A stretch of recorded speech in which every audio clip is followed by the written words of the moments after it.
अस्सलाम वालेकुम। मैं शाइस्ता इमरान। ईद मुबारक। ईद का दूसरा दिन बड़ा बिजी गुजरा। कुछ मेहमान, कुछ घर में डिनर, थोड़ी सी रौनक, बड़ा अच्छा दिन गुजरा। आज मेरे बच्चों ने मुझे कहा कि आपने ईद से पहले भी, ईद के बाद भी, ईद वाले दिन भी बहुत हम लोगों सबका डिनर किया और सबको बुलाया और साथ अपने बाकी भी कुछ फैमिली के लोगों को। तो आज हम आपको बाहर खाना खिलाते हैं। तो हम चले गए एक रेस्टोरेंट में, DHA के लाहौर के ही। तो एक बड़ा अजीबोगरीब सा वाक़या पेश आया कि हम टेबल पे जाके बैठे। हमने, ज़ाहिर बात है, ईद का सेकंड डे था, काफ़ी रश था और हमने टेबल भी पहले से बुकिंग करवाई हुई थी। हम टेबल पे जाके बैठे तो मेरी ग्रैंड डॉटर थी, 7-8 ईयर्स की होगी। बड़े प्यारे सी गुड़िया लग रही थी, प्यारे से कपड़े पहने हुए थे उसने। और हम बैठे थे टेबल पे। बड़ा अच्छा डिफेंस का एक अच्छा रेस्टोरेंट है और हम वहाँ बैठे तो उसने प्लेट्स रखी और जो भी कुछ करते रहे। काफ़ी वहाँ पे उनसे मैनेज नहीं हो रहा था। तो मैं ये बात करना चाहती हूँ कि जब रेस्टोरेंट वाले जब देखते हैं कि वो ओवर बुकड हो गए हैं तो वो क्यों बुकिंग करते जाते हैं जब उनसे कोई चीज़ मैनेज नहीं हो रही। एक तो इन्होंने हमारे टेबल के साथ टेबल ला के और बिल्कुल चिपका के रख दी, जिसमें बच्चे थे, शोर हो रहा था।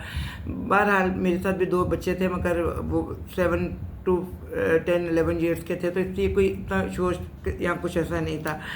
अचानक एक वेटर आया और उसने आके एक कैंडल जो होती है, फ्लोटिंग कैंडल जो होती है, वो ला के उसने अनअनाउंस्ड रख दी जहाँ मेरी ग्रैंड डॉटर बैठी हुई थी।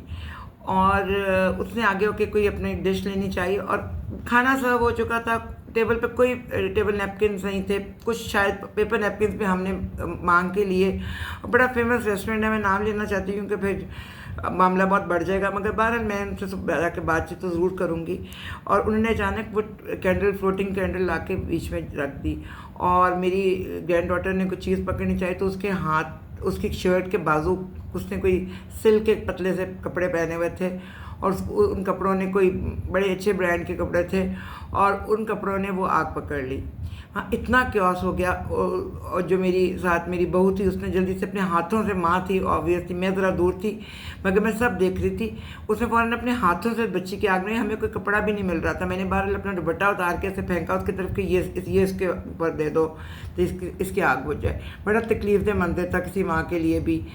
अचानक मेरी ये सब क्योस के अंदर नज़र पड़ी तो मैंने सामने क्या देखा कि एक खातून और उसकी वालदा, जो कि औरत मिडिल एज होगी, लाइक 40 तक की हो गई, शायद 40 से भी ऊपर, और उसकी मदर बैठ के हंस रहे हैं हमारी तरफ देख के, हमारी हालत ज़ार को देख के। तो मुझे इतना अफसोस हुआ और किसी टेबल से किसी ने उठ के नहीं पूछा कि खैरियत है। एक छोटी सी बच्ची के साथ ये वाक़या पेश आया और खचाखच वो रेस्टोरेंट भरा हुआ था।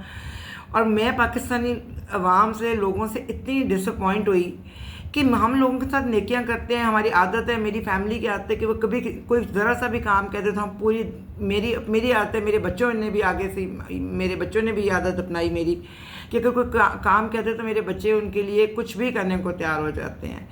मगर मुझे इतनी डिसअपॉइंटमेंट हुई कि एक महंगे रेस्टोरेंट में जहाँ पे साहिब हैसियत लोग आए हुए थे और वो किसी टेबल से कोई खातून उठ के, हमारे साथ मेरे हस्बैंड भी थे, मेरे बेटे भी थे, किसी टेबल से कोई मर्द भी उठ के पूछ सकता था कि खैरियत था। कोई बच्चा, लड़के बैठे थे, यंग फैमिलीज बैठी थी, किसी ने बॉदर नहीं किया।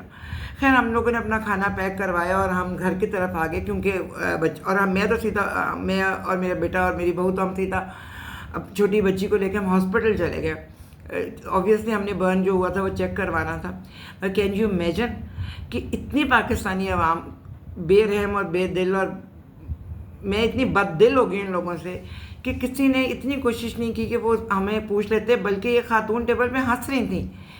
लाइक इतनी जाहिल लोगों के पास पैसा आ गया कि वो, मैं कहती हूँ ये किसी ढाबे पे हुआ था ना तो लोग जमा हो जाते। ये जो एक सर्टन क्लास है ना, जिनके पास ना दिमाग है ना दिल, 4 जमातें पढ़ के वो किसी जगह पे भी बैठ जाते हैं और उनको पता ही नहीं होता कि उन्होंने किसी के किस मौके पे हम एक परेशानी में सारी फैमिली आ गई और सब आराम से बैठ कर देख रहे हैं। किसी ने बॉदर नहीं किया कि अपना उठ के हमें पूछ ले कोई चीज़ चाहिए, और वहाँ के स्टाफ ने भी कोई ख़ास अहमियत नहीं दी। बहरहाल मैं ये कल तो जाके कंप्लेंट उस रेस्टोरेंट की करूँगी कि वो कैंडल वेटर जो था वो बिल्कुल मेरी छोटी बच्ची के आगे रख के, यानी कि बेसिकली सेंटर में होती है फ्लोटिंग कैंडल, और जहाँ बच्चे होते हैं अक्सर अवॉइड कर दिया जाता है। मैं तो अक्सर अवॉइड करा देती हूँ कि ये कैंडल नहीं चाहिए हमें, मगर बहरहाल वो उसके आगे बिल्कुल रख गया। और उसको हम में से किसी को भी बताओ, ऑब्वियसली ईद का सेकंड डे था, डिनर था, हम सब आपस में ज़रा लाइट मूड में थे, गपशप कर रहे थे। बहरहाल ये अजीबो गरीब सा वाक़या है जिस पे मुझे अफसोस है कि पाकिस्तानी कौम का ये हाल हो गया कि वो किसी की तकलीफ़ में भी हंस भी रही होती है और किसी को पूछने को भी तैयार नहीं होती है। कैसे कैसे लोगों को